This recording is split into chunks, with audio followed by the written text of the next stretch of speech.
ایک تو میڈیا پر جو پابندیاں اس وقت پورے پاکستان کے اندر ہم فیس کر رہے ہیں، یہ میڈیا کے حوالے سے، پابندیوں کے حوالے سے ایک بدترین دور ہے۔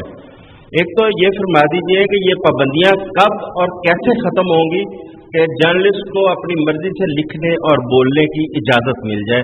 32 سالوں سے صحافت کے پیشے سے منسلک محمد اعظم چودھری کے مطابق گورنر ہاؤس لاہور میں جب انہوں نے وزیر اعظم شہباز شریف سے یہ سوال کیا تو پریس کانفرنس کے فوری بعد پی ٹی وی کے ایک پروگرام میں ان کی شرکت کینسل کر دی گئی۔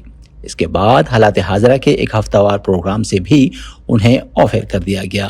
بدقسمتی کی بات ہے کہ جب پاکستان میں کسی بندے کو نوکری سے اس طرح فارغ کیا جاتا ہے صحافت کے اندر، تو پرائیویٹ کوئی بھی ادارہ جلدی اس کو نوکری نہیں دیتا۔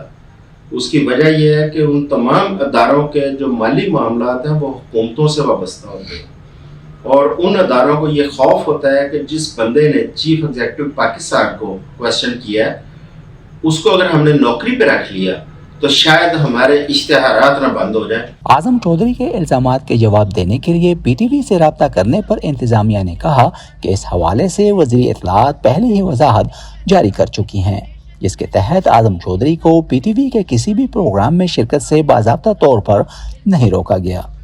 لیکن اعظم چودھری سخت سوال اور تنقید کرنے پر زبان بندی اور دباؤ کی شکایت کرنے والے اکیلے پاکستانی صحافی نہیں۔ رپورٹرز وداؤٹ بارڈرز کی جاری کردہ 2023 کی ورلڈ پریس فریڈم انڈیکس پر پاکستان اب 180 ممالک اور خطوں میں سے 150ویں نمبر پر ہے۔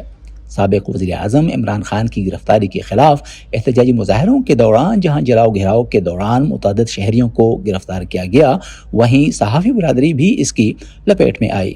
میرے بچے جو ہیں ابھی بھی خوف کے سائے کے تلے رہتے ہیں۔ میری والدہ صبح کے وقت اٹھتی ہے اور میری جو ٹرانسپورٹ ہے، میری جو موٹر سائیکل ہے، اس کے اوپر کپڑا ڈال دیتی ہے، کیونکہ اس کے اوپر پریس لکھا ہوتا ہے۔ بچوں نے میری ایک دو دفعہ جو ہے وہ خرچ کے صاف کر دیا کہ یہ پریس لکھا ہوا ہے، اس کو وہ دیکھ کے وہ یہاں پہ دوبارہ نہ آئے۔ 9 مئی سے پہلے میرے یہ جو دانت تھے یہ پورے تھے، لیکن اب میرے پاس یہ جو دانت ہیں ان میں سے 2 دانت 3 اکھڑ گئے ہوئے نکل گئے ہیں، ٹھیک ہے، اور ایک جو ہے وہ ابھی وہ بھی مطلب ہل رہا ہے۔ ملک کے وزیر اعظم شہباز شریف کا کہنا ہے کہ ان کی حکومت صحافیوں پر قدغنوں کے خلاف ہے۔ کسی پابندی کے حق میں نہیں ہوں، اور جو پیمرا کے قوانین ہیں، وزیر اطلاعات موجود ہیں، وہ اس کو ضرور اس کو ڈیل کریں گی۔ آپ کی اگر کوئی جائز بات ہے تو اس کو ہم بالکل سر آنکھوں پر، لیکن پھر میں ماضی میں جھانک نہیں چاہتا، لیکن ماضی قریب میں آپ جھانکیں تو جو کچھ ہوتا رہا وہ آپ کے سامنے ہے۔ لیکن یہ کہنے کے باوجود پھر میں کہوں گا کہ میں پابندیوں کے حق میں نہیں ہوں۔ پہلی دفعہ جب میں صحافت میں آیا تو مجھے پتہ چلا کہ غیر اعلانیہ سینسرشپ کیا ہوتی ہے۔ سینئر صحافی حامد میر کہتے ہیں کہ سیاسی عدم استحکام کا تعلق آزادی صحافت پر دباؤ سے یوں ہے کہ جب پارلیمنٹ کمزور ہوتی ہے تو وہ نہ خود اپنا دفاع کر سکتی ہے اور نہ صحافیوں کا۔ پیپلز پارٹی کی حکومت آ گئی 1988 میں مرکز میں، تو پنجاب میں نواز شریف صاحب چیف منسٹر تھے، تو اب مرکز کی اور پنجاب کی لڑائی تھی، اور کراس فائر میں میڈیا پھنسا ہوا تھا، اور یہ جو فیز تھا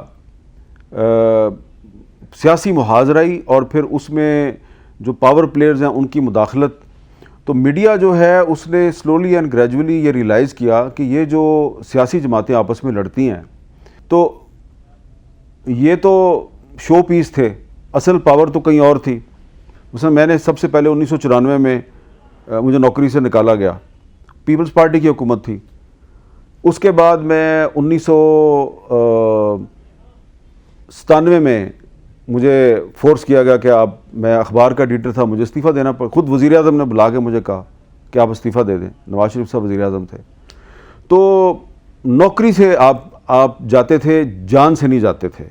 لیکن پھر اس کے بعد ایک فیز شروع ہوا جب پرویز مشرف صاحب کی حکومت آئی، تو اس کے بعد صحافیوں پہ باقاعدہ حملے شروع ہو گئے، ان کی ٹارگٹ کلنگ شروع ہو گئی، اور وہ جو سلسلہ ہے وہ ابھی تک چل رہا ہے۔ حامد میر کے مطابق اس کا حل یہ ہے کہ ملک میں قانون اور آئین کی اجارہ قائم ہو، جو کہ عدلیہ اور پارلیمنٹ کا کام ہے، تاہم دونوں ہی اس میں ناکام ہیں۔